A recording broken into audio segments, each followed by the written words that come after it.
Cherokee County authorities say that all suspects are now in custody in connection with that deadly Gaffney school bus stop shooting after an hours-long manhunt. Our Brad Broders joins us live now. Brad, what can you tell us about this search? Well, Sydney and Jane, the Cherokee County Sheriff said not only was 18-year-old Kevion Covington arrested after an hours-long manhunt in this rural area of Gaffney, but we've also learned a 16-year-old was also arrested in Spartanburg County this afternoon at a traffic stop in connection also to that deadly shooting. Now, this is 18-year-old Kevion Covington, who a SLED spokesperson said was wanted for murder and possession of a deadly weapon during the commission of a violent crime, and again is now in custody.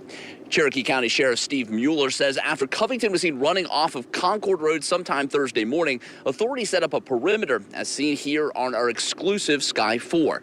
Authorities blocked off sections of Concord Road, Highway 150, Pleasant School Road, and Wilcox Avenue for any through traffic during that hours-long search. Now, around 4 this afternoon, Sheriff Mueller said Covington knocked on the door at a home on Marlowe Drive in that perimeter and asked for water. The sheriff said the homeowner recognized Covington, called 911, and the teenager took off in a nearby woods before authorities arrested him without injury or incident and took him into the Cherokee County Detention Center a short while ago.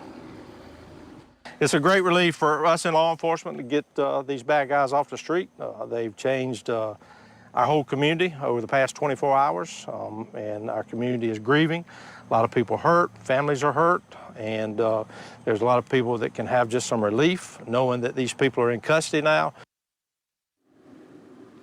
And Kevion Covington is scheduled to appear in court for a bond hearing Friday afternoon. I've also reached out to SLED to get more information on that 16-year-old arrested, who, again, the sheriff said was also arrested in connection to that deadly shooting of Jamiltron Fair Jr. while he tried boarding a bus on his way to school Wednesday morning. Reporting live in Gaffney, Brad Broders, WYFF News 4. Brad, thank you. Again, another person has been accused in that Gaffney school bus shooting.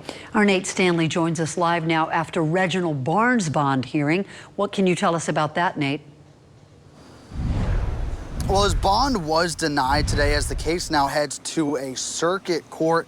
And defendant Reginald Barnes was in the courtroom today wearing an orange jumpsuit. That courtroom that was also filled with about 30 members of Jamiltron's friends and family. And one detail that I want to get to first here is that Barnes admitted to the judge and to the courtroom that he was driving the car with the 2 other defendants that he says shot and killed Jamiltron. Before that, however, the solicitor Barry Barnett addressed the court, showing us a video of what he says shows that attack. In that video, you can see someone identified as Jamiltron walking down the street when the bus and the shooter's car pulled up. The solicitor says that someone hopped out of the car and began to fight Jamiltron.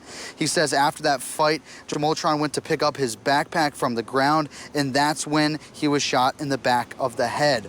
Tangi Roseborough, Jamiltron's grandmother, also spoke in the courtroom during this hearing. She says that Barnes and the other defendants don't know who they took from us.